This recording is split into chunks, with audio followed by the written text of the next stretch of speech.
கர்த்தராகிய இயேசு கிறிஸ்துவின் இனிய நாமத்தினாலே உங்களை நான் வாழ்த்துகிறேன். வேதத்தின் அதிசயங்கள் என்ற பகுதியின் மூலமாக இன்று நாம் காணவிருக்கும் ஒரு தலைப்பு, the stages of Christian life. கிறிஸ்தவ வாழ்க்கையின் பரிணாம நிலைகள் என்னென்ன, ஒரு கிறிஸ்தவன் என்னென்ன நிலைகளை கடந்து வர வேண்டி இருக்கும், ஒரு கிறிஸ்தவனின் வாழ்க்கையிலே என்னென்ன நிலைகள் இருக்கக்கூடும், எத்தனை நிலைகள் உள்ளது, என்னென்ன நிலைகள், அந்த நிலைகளுக்கான ஒரு எடுத்துக்காட்டை மாத்திரம் வேதாகமத்திலிருந்து நாம் காணவிருக்கிறோம். முதலாவது நிலை, தேவன் முன்குறிக்கிறவராய் இருக்கிறார். தேவன் முன்குறிக்கிறார். ஒவ்வொரு கிறிஸ்தவனுடைய வாழ்க்கையிலும் நாம் நினைவு கொள்ள வேண்டிய ஒரு காரியம், தேவன் நம்மை முன்குறித்திருக்கிறார். எபேசியர் 1:12 பார்ப்போமானால், தமது சித்தத்தின் ஆலோசனைக்கு தக்கதாக எல்லாவற்றையும் நடப்பிக்கிற அவருடைய தீர்மானத்தின்படியே நாங்கள் முன்குறிக்கப்பட்டு கிறிஸ்துவுக்குள் அவருடைய சுதந்திரராகும்படி தெரிந்து கொள்ளப்பட்டோம். அவருடைய தீர்மானத்தின்படியே நாங்கள் முன்குறிக்கப்பட்டு என்று வேதம் சொல்கிறது. ஆகவே ஒவ்வொரு கிறிஸ்தவனும், கிறிஸ்துவை அறிந்தவனும் முன்குறிக்கப்பட்டிருக்கிறோம் என்பதை விசுவாசிக்க வேண்டும். எதற்காக முன்குறிக்கப்பட்டிருக்கிறோம் என்று சொல்லுவோமானால், அவருடைய தீர்மானத்தின்படியே. there should be a purpose. எல்லாருடைய முன்குறிப்பிற்கும் பின்னாக ஒரு காரணம் உண்டு, ஒரு தீர்மானம் உண்டு, ஒரு திட்டம் உண்டு. தேவனுடைய தீர்மானத்தின்படி முன்குறிக்கப்படுகிறோம். இரண்டாவது நிலை, தெரிந்தெடுக்கப்படுகிறோம். தேவன் நம்மை தெரிந்தெடுக்கிறார். எபேசியர் 1:4 பார்ப்போமானால், தமக்கு முன்பாக நாம் அன்பில் பரிசுத்தம் உள்ளவர்களும் குற்றம் இல்லாதவர்களுமாய் இருப்பதற்கு அவர் உலக தோற்றத்துக்கு முன்னே கிறிஸ்துவுக்குள் நம்மை தெரிந்து கொண்டபடியே என்று வேதம் சொல்கிறது. எப்போது தெரிந்து கொண்டார்? நாம் அறியும். வேதம் சொல்கிறது, உலக தோற்றத்திற்கு முன்னே நம்மை தெரிந்து கொண்டார் என்று வேதம் சொல்வதை நாம் பார்க்கிறோம். இந்த முன்குறிக்கப்படுவதிலும் சரி, தெரிந்தெடுக்கப்படுவதிலும் சரி, நம்முடைய பங்கு எதுவும் கிடையாது. நம்முடைய விருப்பம் என்று எதுவும் கிடையாது.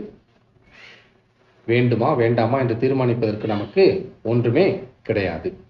தேவன் முன்குறித்திருக்கிறார். தேவன் நம்மை தெரிந்து கொண்டிருக்கிறார். ஆகவே முன்குறிப்பிலும் தேவனுடைய தெரிந்தெடுப்பிலும் நாம் செய்வதற்கென்று ஒன்றும் கிடையாது. அதை நாம் விசுவாசித்துதான் ஆக வேண்டும். மூன்றாவது நிலை, பிரித்தெடுக்கிறார். கலாத்தியர் 1:15 பார்ப்போமானால், அப்படி இருந்தும் நான் என் தாயின் வயிற்றில் இருந்தது முதல் என்னை பிரித்தெடுத்து தம்முடைய கிருபையினால் அழைத்த தேவன் என்று பவுல் சொல்வதை நாம் பார்க்கிறோம். கலாத்தியருக்கு எழுதின நிருபத்திலே பவுல் விதமாய் சொல்கிறார், தாயின் வயிற்றில் இருந்தது முதல் என்னை பிரித்தெடுத்து. அப்படி என்றால் என்ன? பிரசவிப்பதா? இல்லை. தாயின் வயிற்றில் இருந்து பிரித்தெடுத்தது முதல் அப்படி என்றால், குடும்பத்திலிருந்து, சொந்த ஜனத்திலிருந்து, சொந்த இனத்திலிருந்து நம்மை பிரித்தெடுக்கிறார். பாருங்கள், ஆபிரகாம் என்னும் ஒரு மனிதனை தேவன் பிரித்தெடுத்தார். ஆபிரகாமை தேவன் முன்குறித்தார். ஆபிரகாமை தேவன் தெரிந்தெடுத்தார். ஆபிரகாமை தேவன் பிரித்தெடுத்தார். உன் இனத்தையும் உன் ஜனத்தாரையும் உன் தகப்பன் வீட்டையும் விட்டு நான் சொல்லும் தேசத்திற்கு போ என்றார். இவ்விதமாக தேவன் யாரை முன்குறிக்கிறாரோ, யாரை தெரிந்தெடுக்கிறாரோ அவர்களை பிரித்தெடுக்கிறார். நான்காவது ஒரு நிலை, ஆயத்தப்படுத்துகிறார் அல்லது உருவாக்குகிறார். தேவன் யாரை முன்குறித்து தெரிந்தெடுத்தாரோ, பிரித்தெடுத்தாரோ அவர்களை ஆயத்தப்படுத்துகிறார், உருவாக்குகிறார். தேவனுடைய உருவாக்குதல் அல்லது ஆயத்தப்படுத்துதல் என்பது ஒருவேளை கடினமாக கூட காணப்படலாம். எல்லோருடைய வாழ்க்கையிலும் அது எளிதாக சுலபமாக இருப்பது இல்லை. அவர் நம்மை உருவாக்குகிறார் என்று சொன்னால், உருவாக்கும் விதம் நமக்கு கடினமாக தோன்றலாம். பாருங்கள், சங்கீதம் 144:1 என் கைகளை போருக்கும் என் விரல்களை யுத்தத்திற்கும் படிப்பிக்கிற என் கண்மலையாகிய கர்த்தருக்கு ஸ்தோத்திரம் என்று தாவீது சொல்வதை நாம் பார்க்கிறோம். தாவீதின் வாழ்க்கையில ஒரு தீர்மானம் இருந்தது. அதற்காக தேவன் தாவீதை முன்குறித்தார், தெரிந்தெடுத்தார், பிரித்தெடுத்தார். இப்போது பாருங்கள், தேவன் தாவீதை உருவாக்குகிறார். எப்படி உருவாக்குகிறாராம்? என் கைகளை போருக்கும் என் விரல்களை யுத்தத்திற்கும் படிப்பிக்கிறார் என்று. தாவீது என்னவாக வேண்டும் என்று தேவன் தீர்மானித்திருந்தார்? தம்முடைய ஜனமாக இஸ்ரவேலை ஆள வேண்டும் என்று சொல்லி. ஆள வேண்டும் என்று சொன்னால், அரசனாக வேண்டும் என்று சொன்னால், போருக்கு, யுத்தத்திற்கு பழகி இருக்க வேண்டும். இப்படித்தான் தேவன் தாவீதை ஆயத்தப்படுத்தினார். விதமாக தேவன் பலரையும் ஆயத்தப்படுத்தி இருப்பதை நாம் பார்க்கிறோம். தாவீதை ஆயத்தப்படுத்தினார், யாக்கோபை ஆயத்தப்படுத்தினார், யோசேப்பை ஆயத்தப்படுத்தினார். விதமாக பலரையும் தேவன் வேதாகமத்தில் ஆயத்தப்படுத்தி இருப்பதை, உருவாக்கி இருப்பதை நாம் காண முடிகிறது. ஐந்தாவது ஒரு நிலையாக, ஆயத்தப்படுத்திய தேவன் நம்மை சோதித்தருகிறார் அல்லது புடமிட்டு பார்க்கிறார். ஆயத்தப்படுத்தினாரே, ஆயத்தப்பட்டு இருக்கிறோமா என்பதை தேவன் சோதித்தருகிறார். யாத்ராகமம் 20ஆம் அதிகாரம் 20வது வசனத்திலே பாருங்கள், மோசே ஜனங்களை நோக்கி, பயப்படாதிருங்கள், உங்களை சோதிப்பதற்காகவும் நீங்கள் பாவம் செய்யாதபடிக்கு தம்மை பற்றும் பயம் உங்கள் முகத்திற்கு முன்பாக இருப்பதற்காகவும் தேவன் எழுந்தருளினார் என்றார். உங்களை சோதிப்பதற்காகவும் என்று தேவன் சோதிக்கிறவராக இருக்கிறார். இஸ்ரவேல் ஜனங்களை தேவன் முன்குறித்தார், தெரிந்தெடுத்தார், பிரித்தெடுத்தார், ஆயத்தப்படுத்தினார், வனாந்திரத்திலே அழைத்து வந்தார். அழைத்து வந்த தேவன் அவர்களை சோதித்தருகிறவராய் காணப்படுகிறார். யோபு சொல்கிறார், யோபு 23ஆம் அதிகாரம் 10வது வசனத்திலே, ஆனாலும் நான் போகும் வழியை அவர் அறிவார், அவர் என்னை சோதித்த பின் நான் பொன்னாக விளங்குவேன் என்று.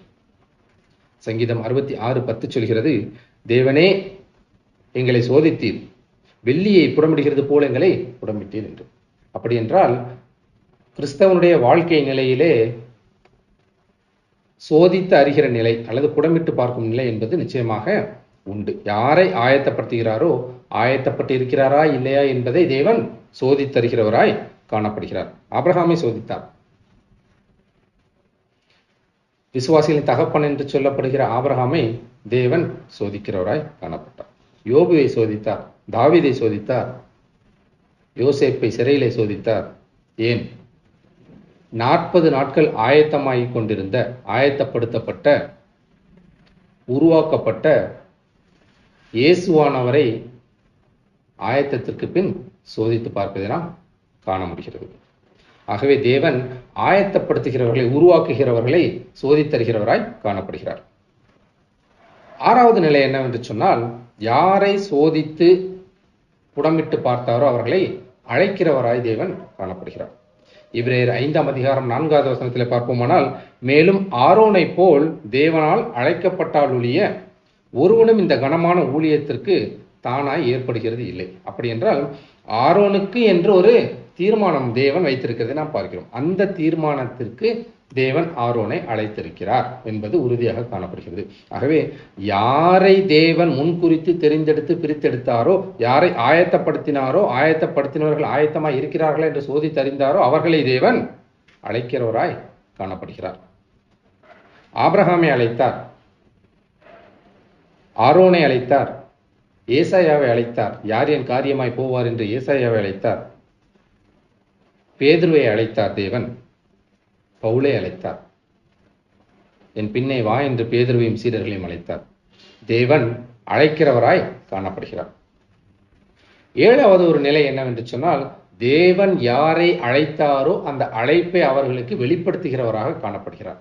எதற்காக அழைத்தேன் என்பதை தேவன் வெளிப்படுத்துகிறார். அவருடைய திட்டத்தை, அவர் தீர்மானத்தை அழைத்தவர்களுக்கு வெளிப்படுத்துகிறவராக காணப்படுகிறார். ஆபிரகாமுக்கு தேவன் சொல்வதை பாருங்கள். ஆதியாகமம் 18ஆம் அதிகாரம் 18வது வசனத்திலே, நான் செய்ய போகிறதை ஆபிரகாமுக்கு மறைப்பேனோ என்றார். ஆபிரகாமை தேவன் அழைத்தார், அழைத்ததின் நோக்கத்தை அவருக்கு வெளிப்படுத்தினார். பேதுருவுக்கு தேவன் திட்டத்தை வெளிப்படுத்தினார். பேதுருவே நாடுகளை மேய்ப்பாயாக என்று கேட்டவர் பேதுருவுக்கு அப்போதே தன்னுடைய திட்டத்தை வெளிப்படுத்தினார். இந்த கல்லின் மேல் என் சபையை கட்டுவேன் என்று சொல்லி. சவுலே சவுலே என்று அழைத்த தேவன் சவுலுக்கு தமது திட்டத்தை வெளிப்படுத்துகிறார். புறஜாதிகளுக்கும் ராஜாக்களுக்கும் என்னை அறிவிப்பவனாக உன்னை நான் தேர்ந்தெடுக்கிறேன் என்று. ஆகவே யாரை அழைக்கிறாரோ அந்த அழைப்பை தேவன் வெளிப்படுத்துகிறவராக, அந்த திட்டத்தை, தீர்மானத்தை அவர்களுக்கு வெளிப்படுத்துகிறவராக காணப்படுகிறோம். 8வது ஒரு நிலையை பாருங்கள். யாரை அழைத்தாரோ, யாருக்கு அந்த திட்டத்தை வெளிப்படுத்தினாரோ அந்த திட்டத்தில் அவர்களை செயல்படுத்துகிறார் அல்லது அவர்களை பயன்படுத்துகிறார். அழைத்த தேவன் உண்மையுள்ளவர். அந்த அழைப்பை நிறைவேற்றும்படியாக யாரை அழைத்தாரோ அவர்களை பயன்படுத்துகிறார். பாருங்கள், யோசேப்பை தேவன் அழைத்தார், பயன்படுத்தினார். ஜீவ ரட்சண்யம் செய்யும்படியாக யோசேப்பை தேவன் பயன்படுத்தினார். சாமுவேலே சாமுவேலே என்று சாமுவேலை அழைத்த தேவன் அங்கே இஸ்ரவேலர் மத்தியிலே சாமுவேலை பயன்படுத்தியதை நாம் பார்க்கிறோம். தாவீதை பயன்படுத்தினார், பேதுருவை பயன்படுத்தினார், என் பவுலை பயன்படுத்தினார். இவ்விதமாக தேவன் யாரை அழைக்கிறாரோ அழைக்கிறவர்களை எல்லாம் பயன்படுத்துகிறவராக இருக்கிறார். 9வது நிலையை பாருங்கள். பயன்படுத்தி விட்டார், பயன்படுத்தி விட்டவுடன் மறந்து விடுகிறாரா? இல்லை. யாரை அழைத்தாரோ, யாருக்கு அழைப்பை வெளிப்படுத்தினாரோ, யாரை அந்த அழைப்புக்கு பயன்படுத்தினாரோ, பயன்படுத்தினவர்களை தேவன் மகிமைப்படுத்துகிறார். அதன் மூலம் அவர் மகிமைப்படுகிறவராக காணப்படுகிறார். பாருங்கள், யோபு 1ஆம் அதிகாரம் 8வது வசனத்திலே கர்த்தர் சாத்தானை நோக்கி, என் தாசனாகி யோபின் மேல் கவனம் வைத்தாயோ என்று தேவன் தன்னை அங்கே மகிமைப்படுத்துகிறதை நாம் பார்க்கிறோம். உத்தமனும் சன்மார்க்கனும் தேவனுக்கு பயந்து பொல்லாப்புக்கு விலகுகிறவனும் ஆகி அவனைப் போல பூமியில் ஒருவனும் இல்லை என்றார் என்று வேதம் சொல்கிறது. இங்கே யோபுவை மகிமைப்படுத்துகிறது நாம் பார்க்கிறோம். இன்னார் என்று சொல்லப்படுவதை காட்டிலும் இன்னாருடைய மகன் என்று சொல்வது அந்த தகப்பனுக்கு, அந்த தந்தைக்கு மகிமையாக காணப்படுகிறது. தேவன் இங்கே சொல்கிறார், என் தாசனாகிய யோபு என்று. யோபுவை குறித்து இவ்வளவும் சொல்லி யோபுவை மகிமைப்படுத்திய தேவன் அவன் என் தாசன் என்று சொல்லி தன்னை மகிமைப்படுத்துகிறது நாம் பார்க்கிறோம். யாரை பயன்படுத்துகிறாரோ அவர்களை கொண்டு தேவன் மகிமைப்படுவார், அவர்களை மகிமைப்படுத்துவார். தாவீதை பாருங்கள், தாவீதை அழைத்தார், தாவீதை பயன்படுத்தினார். தாவீதை ஒரு அளவீடாக, அளவுகோலாக வைப்பதை நாம் பார்க்கிறோம். தாவீதுக்கு பின் வந்த ஒவ்வொரு இஸ்ரவேல் யூதா அரசர்களையும் தாவீதை வைத்துதான் அளவிட்டு பார்க்கிறார். என் தாசனாகிய தாவீது என்று தேவன் சொல்கிறார். என் தாசனாகிய தாவீதை போல் இவன் மனம் உத்தமமாய் என்னை பின்பற்றவில்லை, தாவீதை போல் இவன் செய்கைகள் இல்லை என்று தாவீதை ஒரு பெஞ்ச் மார்க்காக, தாவீதை ஒரு அளவீடாக, அளவுக்குறியாக அங்கே வைத்து மகிமைப்படுத்துகிறதை நாம் பார்க்கிறோம். தேவன் சொல்லும்போது என் தாசனாகிய தாவீது என்று சொல்லி தன்னை அவர் மகிமைப்படுத்துகிறார். ஆகவே யாரை பயன்படுத்துகிறாரோ அவர்களை மகிமைப்படுத்துவது மாத்திரமல்ல, அவர்கள் மூலமாய் தான் மகிமைப்படுவதையும் இங்கே நாம் பார்க்கிறோம். இறுதியாக ஒரு நிலையை பாருங்கள், அவர் ஏற்றுக்கொள்கிறார். முன்குறித்தது முதல் மகிமைப்படுத்தியது வரையிலும் தேவன் வழி நடத்தி வந்திருக்கிறார். அதில் தவறாமல் நடந்து கொள்கிறவர்களை தேவன் மகிமையிலே ஏற்றுக்கொள்கிறார். 2 தீமோத்தேயு 4ஆம் அதிகாரம் 7-8 வசனங்களை பார்ப்போமானால், நல்ல போராட்டத்தை போராடினேன், ஓட்டத்தை முடித்தேன், விசுவாசத்தை காத்து கொண்டேன் என்று பவுல் சொல்கிறார். அது மாத்திரமல்ல, இது முதல் நீதியின் கிரீடம் எனக்காக வைக்கப்பட்டிருக்கிறது, நீதியுள்ள நியாயாதிபதியாக கர்த்தர் நாளிலே அதை எனக்கு தந்தருள்வார் என்று சொல்லி பாருங்கள். இம்மையிலே பவுலை தேவன் மகிமைப்படுத்தினார். அது மாத்திரமல்ல, மறுமையிலே மகிமைக்குள்ளாக ஏற்றுக்கொள்வார் என்ற விசுவாசத்தை அங்கே கொடுக்கிறார்.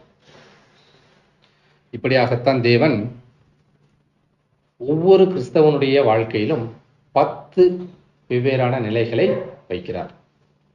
ஒன்றன் பின் ஒன்றாக இந்த 10 நிலைகளையும் கடந்து செல்ல வேண்டியது இருக்கிறது. பாருங்கள், முதலாவது முன்குறிக்கிறார், தெரிந்தெடுக்கிறார், பிரித்தெடுக்கிறார், ஆயத்தப்படுத்துகிறார், சோதித்தருகிறார், அழைக்கிறார், அழைப்பை வெளிப்படுத்துகிறார், அழைப்பிலே பயன்படுத்துகிறார், மகிமைப்படுகிறார், மகிமைப்படுத்துகிறார், மறுமையில் மகிமையிலே ஏற்றுக்கொள்கிறார்.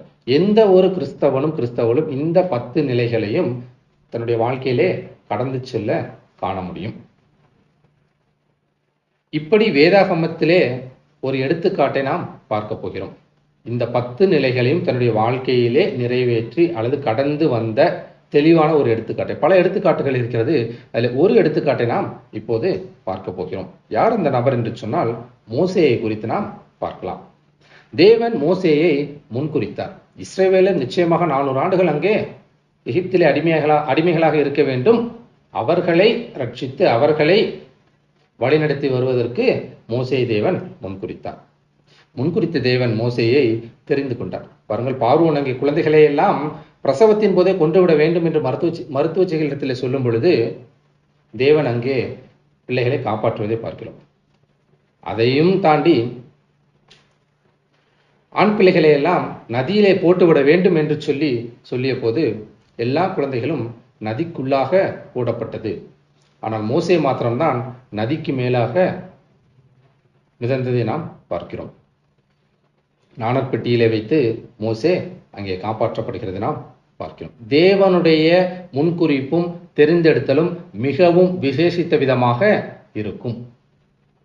நாம் முன்குறிக்கப்பட்டவர்கள், நாம் தெரிந்தெடுக்கப்பட்டவர்கள் என்பதை நாம் விசுவாசித்துதான் ஆக வேண்டும்.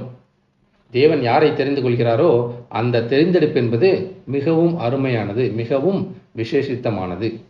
தெரிந்தெடுப்பது என்பது ஒரு கூட்டத்தில் இருந்து, பலர் மத்தியில் இருந்து ஒருவரை தமக்கென்று தேவன் தெரிந்தெடுப்பது. எத்தனையோ குழந்தைகள் இருந்திருக்கலாம், ஆனால் தேவன் மோசேயை அங்கே தெரிந்தெடுப்பதை நாம் பார்க்கிறோம். அத்தனை கோள்கள் இருந்த போதிலும் ஆரோனின் கோல் துளிர்த்து பூத்து காய்த்து கனிந்தது என்பதை நாம் பார்க்கிறோம்.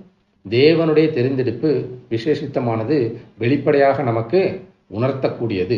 ஒருவேளை நாம் அறியாதவர்களாக இருந்தால் உங்கள் வாழ்க்கையிலே சிந்தித்து பாருங்கள், தேவனுடைய தெரிந்தெடுப்பு உங்கள் வாழ்க்கையிலே எப்படி இருந்திருக்கிறது என்பதை. தேவன் மோசேயை முன்குறித்தார், தெரிந்தெடுத்தார், பிரித்தெடுத்தார். மோசே தன்னுடைய குடும்பத்தில்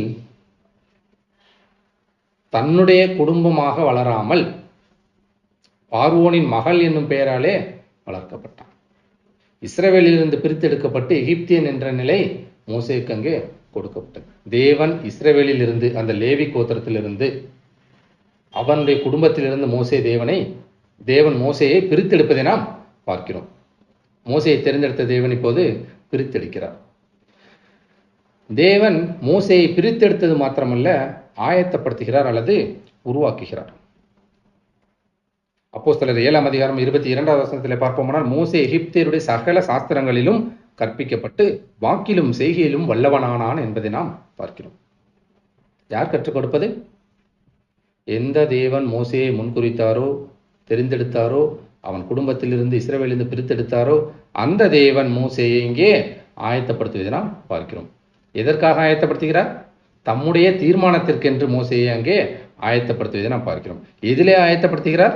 எகிப்தியருடைய சகல சாஸ்திரங்களிலும் வாக்கிலும் வல்லவன் ஆகும்படியாக அவனை ஆயத்தப்படுத்துகிறதை நாம் பார்க்கிறோம். அது மாத்திரமல்ல, ஆயத்தப்படுத்திய தேவன் மோசேயை அங்கே சோதித்தருகிறதை, புடமிட்டு பார்க்கிறதை நாம் காண முடியும். ஒரு இஸ்ரவேலனுக்கும் எகிப்தியனுக்கும் அங்கே சண்டை வருகிறது. இவர்கள் மத்தியிலே மோசே என்ன செய்கிறார்? அந்த எகிப்தியனை கொன்று புதைத்து இஸ்ரவேலனை அங்கே ரட்சிப்பதை, காப்பதை நாம் பார்க்கிறோம். ஆயத்தப்படுத்தப்பட்ட மோசே அங்கே புடமிட்டு பார்க்கப்படுகிறார். எதற்காக ஆயத்தப்படுத்தப்பட்டாரோ அந்த ஆயத்த நிலையில் இருக்கிறாரா இல்லையா? இஸ்ரவேலை ரட்சிப்பதற்காகத்தானே உன்னை ஆயத்தப்படுத்தினார். இஸ்ரவேலனுக்கும் எகிப்தியனுக்கும் சண்டை வரும் பொழுது நீ யாருக்கு பக்கபலமாக இருக்கிறாய் என்பதை தேவன் அங்கே சோதித்தருகிறது நாம் பார்க்கிறோம். அது மாத்திரமல்ல, மோசேயை சோதித்தறிந்த தேவன் முட்செடியின் நடுவிலிருந்து அழைக்கிறதை நாம் பார்க்கிறோம். அழைத்த தேவன் எதற்காக அழைத்தார் என்ற அந்த அழைப்பையும் வெளிப்படுத்துகிறார். தம்முடைய ஜனமாகிய இஸ்ரவேலை எகிப்திலிருந்து அழைத்து வர வேண்டும், இதுதான் என்னுடைய தீர்மானம் என்று, இதுதான் என்னுடைய அழைப்பு என்பதை மோசேக்கு வெளிப்படுத்துகிறது நாம் பார்க்கிறோம். மோசேயை தேவன் அங்கே பயன்படுத்தினார். மோசேயை கொண்டு இஸ்ரவேலரை ரட்சித்து எகிப்திலிருந்து அழைத்து வருகிறது நாம் பார்க்கிறோம். அது மாத்திரமல்ல, மோசேயை பயன்படுத்திய தேவன் மோசேயின் மூலமாய் மகிமைப்படுகிறார், மோசேயை மகிமைப்படுத்துகிறார். என்னாகமம் 12ஆம் அதிகாரம் 7வது வசனத்திலே பாருங்கள், என் தாசனாகிய மோசேயோ அப்படிப்பட்டவன் அல்ல, என் வீட்டில் எங்கும் உண்மையுள்ளவன். அவன் என் வீட்டில் எங்கும் உண்மையுள்ளவன் என்று சொல்லும் பொழுது மோசேயை தேவன் மகிமைப்படுத்துகிறார். இப்படிப்பட்ட உண்மையுள்ள மோசே என் தாசன் என்று அவர் சொல்லும் பொழுது தம்மை மகிமைப்படுத்துகிறவராக காணப்படுகிறார். உபாகமம் 34ஆம் அதிகாரம் 12வது வசனத்திலே பார்ப்போமானால், கர்த்தரை முகமுகமாக அறிந்த மோசேயைப் போல ஒரு தீர்க்கதரிசியும் இஸ்ரவேலில் அப்புறம் எழும்பினது இல்லை என்று விளங்கும் என்று வேதம் சொல்கிறது. மோசேயை போல் அப்படி ஒரு தீர்க்கதரிசி அதற்கு பின் எழுந்தது இல்லை என்பது விளங்குவதாக வேதம் சொல்கிறது.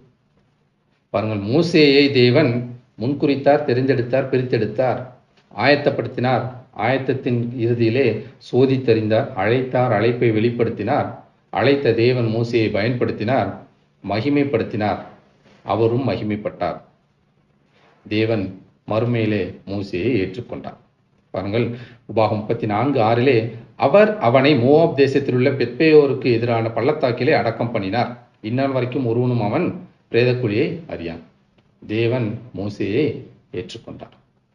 இவ்விதமாகத்தான் நம்முடைய வாழ்க்கையிலும் கூட முன்குறிப்பிலிருந்து மறுமையின் மகிமை வரைக்கும் தேவன் நம்மை வழிநடத்துகிறாராக காணப்படுகிறார். ஒவ்வொருவனுடைய வாழ்க்கையிலும் இந்த நிலைகள் உண்டு. இந்த நிலைகளிலே நாம் இப்பொழுது நம்முடைய வாழ்க்கையில் எந்த நிலையில் நாம் காணப்படுகிறோம்? இந்த 10 நிலைகளிலே நாம் எதில் காணப்படுகிறோம்? முன்குறிக்கப்படுவதோ தெரிந்தெடுக்கப்படுவதோ நம்முடைய கையில் இல்லை. ஆகவே ஒவ்வொரு கிறிஸ்தவனும் அதை விசுவாசித்தாக வேண்டும். முன்குறிப்பது, தெரிந்தெடுப்பது, மகிமையிலே ஏற்றுக்கொள்வது, இந்த 3 காரியங்களையும் ஒவ்வொரு கிறிஸ்தவனும் விசுவாசித்தாக வேண்டும். மற்ற நிலைகளை பாருங்கள், பிரித்தெடுத்தலிலிருந்து மகிமைப்படுத்துவது வரையிலும் நாம் வாழ்ந்து கொண்டிருக்கக்கூடிய காலகட்டங்களிலே இவை காணப்படும். தேவன் ஒரு சிலரை பிரித்தெடுத்திருக்கலாம். ஒருவேளை உங்களை இப்போது ஆயத்தப்படுத்தி கொண்டிருக்கலாம். ஒருவேளை ஆயத்தத்தின் முடிவிலே உங்களை இப்போது சோதிக்கிறவராயிருக்கலாம். ஒருவேளை தேவன் உங்களை இப்போது அழைத்து கொண்டிருக்கலாம், அழைத்தவர்களுக்கு அழைப்பை வெளிப்படுத்தி கொண்டிருக்கலாம். ஒருவேளை தேவன் தம்முடைய திட்டத்திலே உங்களை பயன்படுத்தி கொண்டிருக்கலாம். தேவன் ஒரு சிலரை மகிமைப்படுத்தி கொண்டிருக்கலாம், அவர் உங்கள் மூலமாக மகிமைப்பட்டு கொண்டிருக்கலாம். எந்த நிலையில் இருந்தாலும் நாம் எந்த நிலையில் இருக்கிறோம் என்பதை உணர்ந்திருக்கிறவர்களாக காணப்படுகிறோமா என்பது மிகவும் முக்கியம். எந்த நிலையில் இருக்கிறோம் என்பதையே அறியாதவர்களாய் செயல்பட்டு கொண்டிருந்தால் நிச்சயமாகவே நம்மால் உணர்ந்து கொள்ள முடியாது, இந்த நிலைகளை நம்மால் கடந்து செல்ல முடியாது. பவுலை போல ஓட்டத்தை முடித்தேன் என்று தைரியமாக நம்மால் சொல்ல முடியாது. வேதாகமத்தில் எத்தனையோ எடுத்துக்காட்டுகள் உண்டு. தேவனால் முன்குறிக்கப்பட்டு, தெரிந்தெடுக்கப்பட்டு, பிரித்தெடுக்கப்பட்டு, அழைக்கப்பட்டு, பயன்படுத்தப்பட்டு மோசம் போனவர்கள் எத்தனையோ பேர் உண்டு. ஏன்? எந்த நிலையில் இருக்கிறோம் என்பதை அறிந்து கொள்வது இல்லை. இதை தேவன் தான் செய்கிறார் என்பதை நாம் உணர்ந்து கொள்வதில்லை. இப்படி உணராதவர்களாய் தங்களுடைய வாழ்க்கையை வீணடித்தவர்கள் எத்தனையோ பேர். எடுத்துக்காட்டுக்கு பிலேயாமை பார்க்கிறோம். பிலேயாம் என்னும் மனுஷனுக்கு தீர்க்க தரிசன வரங்கள் கொடுக்கப்பட்டிருந்தது. ஆனால் பாருங்கள், பிலேயாம் என்ன செய்தார்? தேவனுடைய ஜனத்திற்கு எதிராகவே அது பழிக்க வேண்டும் என்று முயற்சி செய்தார். உலகத்தின் பின்னாக ஓடியது நிமித்தமாக தேவனுடைய திட்டத்தை நிறைவேற்ற முடியவில்லை. சிம்சோனை பாருங்கள், தேவன் அவனுக்கு பராக்கிரமத்தை கொடுத்திருந்தால் அந்த பராக்கிரமத்தை உலகத்தின் பின்னாக போகும்படியாக அதை பயன்படுத்தி வீணாக போனதை நாம் பார்க்கிறோம். ஆம் பிரியமானவர்களே, எந்த நிலையில் தேவன் நம்மை வைத்திருக்கிறார் அந்த நிலையில் சரியாக நாம் இயங்கிக் கொண்டிருக்கிறோமா, தேவனோடு கூட தொடர்பில் இருக்கிறோமா என்பதை நாம் அறிந்து கொள்ள வேண்டும். அழைப்பை பெற்றும் அலட்சியப்படுத்துவீர்களானால், அழைப்பை தேவன் வெளிப்படுத்தியும் அதை உணராதவர்களாய் இருப்பீர்களானால், தேவனுடைய திட்டத்திற்கு பயன்படாதவர்களாய் இருப்பீர்களானால், நீங்கள் உங்கள் வாழ்க்கையை வீணாக்கி கொண்டிருக்கிறீர்கள். தேவன் உங்களுக்கு என்று ஒரு திட்டத்தை வைத்திருக்கிறார். அந்த திட்டத்திற்கு மாறாக, அந்த திட்டத்திற்கு எதிராக நாம் செயல்பட்டு கொண்டிருக்கிறோம் என்பதை நாம் உணர வேண்டும். அவருடைய கட்டுக்குள் இருந்து, அவருடைய கரத்திற்குள் அடங்கி இருந்து, அவருடைய திட்டத்திற்கு, அவருடைய சித்தத்திற்கு இணங்கி செயல்படுவோமானால் தேவன் நம்மை மகிமைப்படுத்துகிறவராக காணப்படுகிறார். இந்த 10 நிலைகளையும் நம் மனதிலே வைத்து அதை உணர்ந்தவர்களாய் செயல்பட வேண்டும். ஜெபம் செய்வோமா? அன்பின் கர்த்தாவே, இந்த அருமையான வேலைக்காக நன்றி செலுத்துகிறோம் தகப்பனே. இந்த வேளையிலும் ஒவ்வொரு கிறிஸ்தவனுடைய வாழ்க்கையிலும் என்னென்ன நிலைகள் உண்டு என்பதை தேவன் எங்களுக்கு உணர்த்தி இருக்கிறீர் கர்த்தாவே. முன் குறிப்பது முதற்கொண்டு மகிமையிலே ஏற்றுக்கொள்வது வரையிலும் எங்களுக்கு கற்றுக் கொடுத்திருக்கிறீர். எந்த நிலையில் நாங்கள் இருக்கிறோம் என்பதை தேவனே உணர்ந்து கொள்ளத்தக்க ஞானத்தையும் அறிவையும் கட்டளையிடுவீராக. நீர் எங்களை முன்குறித்திருக்கிறீர், நீர் எங்களை தெரிந்து கொண்டிருக்கிறீர், மகிமையிலே நிச்சயமாக எங்களை ஏற்றுக்கொள்வீர் என்பதை நாங்கள் விசுவாசிக்க எங்களை செயல்படுத்துவீராக, எங்களில் கிரியை செய்வீராக கர்த்தாவே. ஒருவேளை உம்முடைய திட்டத்திற்கு, தீர்மானத்திற்கு மாறாக நாங்கள் செயல்பட்டு கொண்டிருப்போமானால் எங்களை தேவன் மன்னித்து நல்வழிப்படுத்துவீராக, எங்களுக்கு அதை உணர்த்துவீராக கர்த்தாவே. உமது தீர்மானத்திற்குள்ளாக நாங்கள் அடங்கி இருக்கும்படியாக தேவன் எங்களுக்கு கிருபை செய்வீராக. அன்றாடம் உமது தீர்மானம் என்ன என்பதை உணர்ந்தவர்களாய் செயல்பட தேவன் கிருபை செய்வீராக. எங்களுடைய வாழ்க்கையிலே உம்முடைய திட்டம் என்ன என்பதை நாங்கள் அறிந்து கொள்ளும்படியாக தேவன் எங்களுக்கு கற்றுக் கொடுப்பீராக ராஜா. கர்த்தர் எங்களை வழி நடத்துவீராக, பலப்படுத்துவீராக. இயேசு என்ற மெய்யான நாமத்தில் ஜெபித்து கேட்கிறோம் நல்ல பிதாவே, ஆமென். ஆம் பிரியமானவர்களே, சொல்லப்பட்ட இந்த நிலைகளிலே தேவன் உங்களை இப்போது எந்த நிலையில் வைத்திருக்கிறார், நீங்கள் எந்த நிலையில் இருக்கிறீர்கள் என்று பாருங்கள். ஒருவேளை நிலை தவறி இருப்போமானால் தேவனிடத்தில் கேளுங்கள். தேவன் உங்களை அந்த நிலையிலே கொண்டு வந்து நிறுத்துவார். தம்முடைய தீர்மானத்தின்படி உங்களை பயன்படுத்துவார். நிச்சயமாகவே உங்களை மகிமைப்படுத்துவார். அதன் மூலமாக அவரும் கூட மகிமைப்படுவார்.